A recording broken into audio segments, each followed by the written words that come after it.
लेकिन उस एक क्षण के लिए आदमी कितनी ही ऊर्जा, कितनी ही शक्ति खोने को तैयार है। शक्ति खोने के कारण पछताता है बाद में कि शक्ति छीन हुई, शक्ति का अपव्यय हुआ, और उसे पता है कि शक्ति जितनी छीन होती मौत उतनी करीब आती। कुछ पशुओं में तो एक ही संभोग के बाद नर की मृत्यु हो जाती है।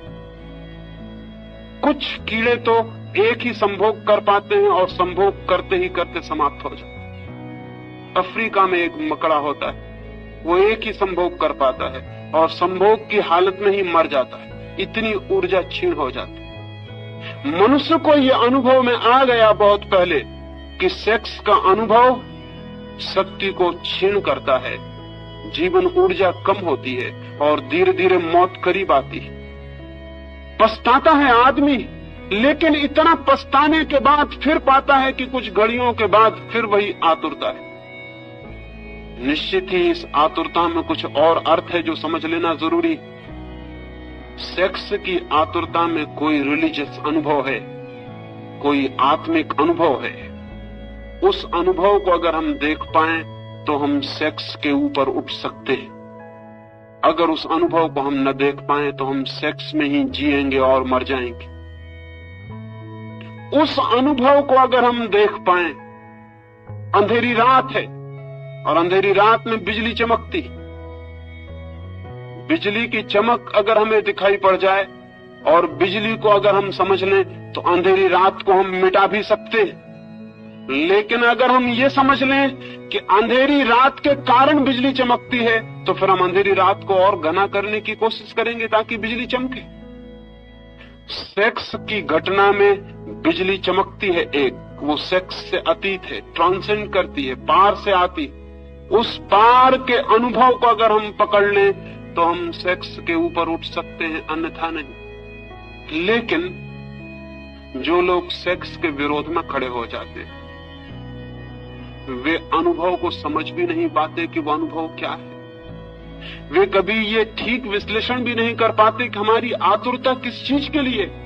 मैं आपसे कहना चाहता हूं कि संभोग का इतना आकर्षण क्षणिक समाधि के लिए, और संभोग से आप उस दिन मुक्त होंगे जिस दिन आपको समाधि बिना संभोग के मिलना शुरू हो जाएगी। उसी दिन संभोग से आप मुक्त हो जाएंगे, सेक्स से मुक्त हो जाएंगे। क्योंकि एक आदमी 1000 रुपए खोकर थोड़ा सा अनुभव पाता हो और कल हम उसे बता दें कि रुपए खोने की कोई जरूरत नहीं, इस अनुभव की तो खदानें भरी पड़ी हैं, तुम चलो इस रास्ते से और उस अनुभव को पालो, तो फिर वो 1000 रुपए खो के उस अनुभव को खरीदने बाजार में नहीं जाएगा।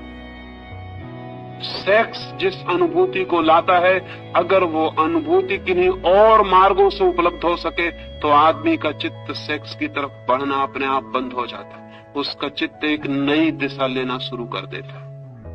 इसलिए मैं कहता हूं, जगत में समाधि का पहला अनुभव मनुष्य को सेक्स के अनुभव से ही उपलब्ध हुआ है। लेकिन वो बहुत महंगा अनुभव है, वो अति महंगा अनुभव है। और दूसरे कारण है कि वो अनुभव कभी एक क्षण से ज्यादा गहरा नहीं हो सकता। एक क्षण को झलक मिलेगी और हम वापस अपनी जगह पर लौट आते। एक क्षण को किसी लोक में उठ जाते हैं, किसी गहराई पर, किसी पीक एक्सपीरियंस पर, किसी शिखर पर पहुंचना होता है और हम पहुंच भी नहीं पाते और वापस गिर जाते। जैसे समुद्र की एक लहर आकाश में उठती, उठ भी नहीं पाती, पहुंच भी नहीं पाती हवाओं में, सिर उठा भी नहीं पाती और गिरना शुरू हो जाता। ठीक हमारा सेक्स का अनुभव बार बार शक्ति को इकट्ठा करके हम उठने की चेष्टा करते हैं। किसी गहरी जगत में, किसी ऊंचे जगत में एक क्षण को हम उठ भी नहीं पाते और सब लहर बिखर जाती है, हम वापस अपनी जगह खड़े हो जाते हैं और उतनी शक्ति और ऊर्जा को गंवा देते हैं। लेकिन अगर सागर की लहर बर्फ का पत्थर बन जाए, जम जाए और बर्फ हो जाए तो फिर उसे नीचे गिरने की कोई जरूरत नहीं। आदमी का चित्त जब तक सेक्स की तरलता में बहता है तब तक वापस उठता है, गिरता है, उठता है, गिरता है, सारा जीवन यही करता है। और जिस अनुभव के लिए इतना तीव्र आकर्षण है, ईगोलेसनेस के लिए अहंकार शून्य हो जाए, मैं आत्मा को जान लूं, लेकिन उस एक क्षण के लिए आदमी कितनी ही ऊर्जा, कितनी ही शक्ति खोने को तैयार है। शक्ति खोने के कारण पछताता है बाद में कि शक्ति छीन हुई, शक्ति का अपव्यय हुआ।